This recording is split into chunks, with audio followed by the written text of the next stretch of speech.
And in an audience as large as yours, I suppose some of your viewers were even conceived in a parked car. I'm Donald Shoup. I'm a professor of urban planning at UCLA. Most of my research is on transportation and land use, and on parking as a link between the two. I'm out to save the world one parking space at a time. I think planning for parking in the United States has been a disaster. American drivers park free at the end of 99% of their vehicle trips. Just because the driver doesn't pay for parking doesn't mean the cost goes away. The cost is still there. It's not paid for by the driver, but you pay for parking in every other role you have in life, as a taxpayer, as a resident, either a tenant or a homeowner, when you go shopping, when you go to the movies.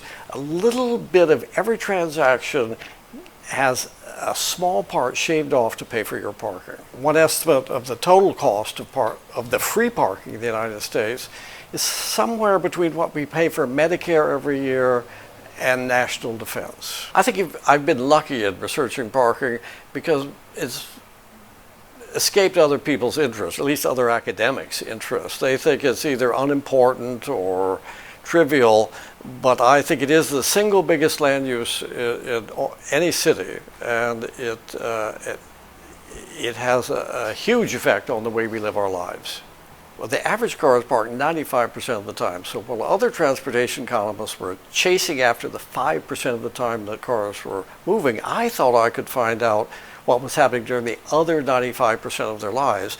And in an audience as large as yours, I suppose some of your viewers were even conceived in a parked car. I recommend three basic reforms. First is get the right price for curb parking. The second is to make this politically feasible by spending all of the meter revenue to add public services on the metered blocks so that people see they're getting something for their money. And the third is to reduce off-street parking requirements.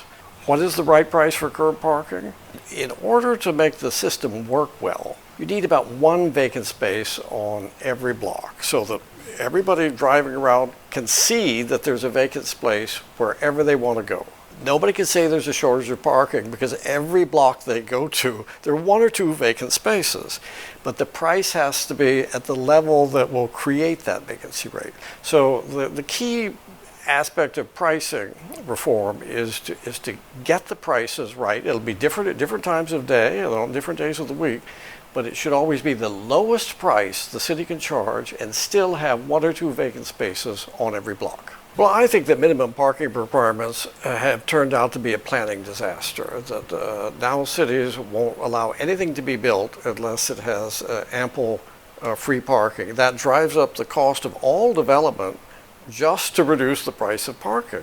Somebody has to pay for that parking, and if the city won't allow these buildings to be built without the parking, the cities are really driving us into a future where almost everybody will drive everywhere they go and park free when they get there.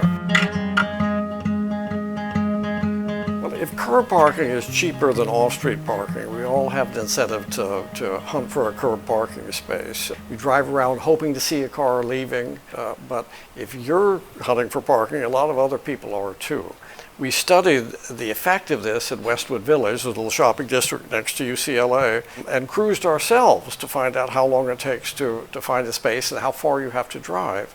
It wasn't long, about 3 minutes, but if everybody does this, over the course of a year, all this cruising for underpriced curb parking in Westwood Village adds about 1 million vehicle miles a year. That's 4 trips to the moon, or 36 trips around the earth in a little 15-block shopping district. The cruisers don't pay much attention to bicyclists or pedestrians. Leads to accidents. People see an open space on the other side of the street, they'll make a U-turn in the middle of the block.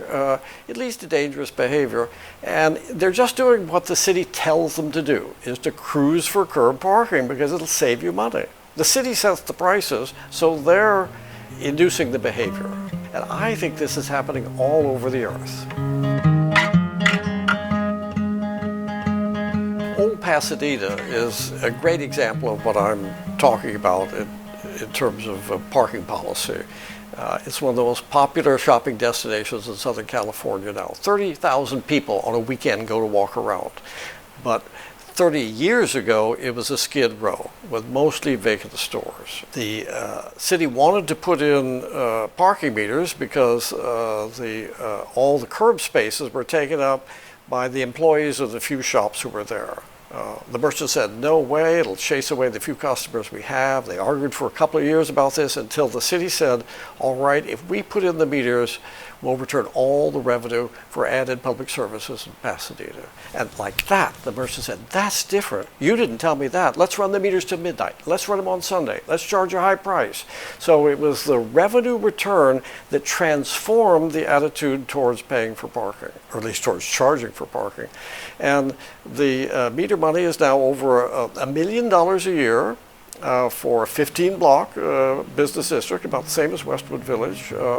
And they replaced all the sidewalks, they cleaned up all the alleys, they put all the wires underground, they steam clean the sidewalks twice a month, they sweep the sidewalks every night, they remove graffiti every night, and it's all paid for by meter money. Old Pasadena pulled itself up by its parking meters. Once the city began providing all these enhanced public services, all the property owners began restoring their buildings. And it's a wonderful place to go now, made possible mainly, not totally, but mainly by the revenue from the parking meters. And I think this could happen in many downtown areas of many cities.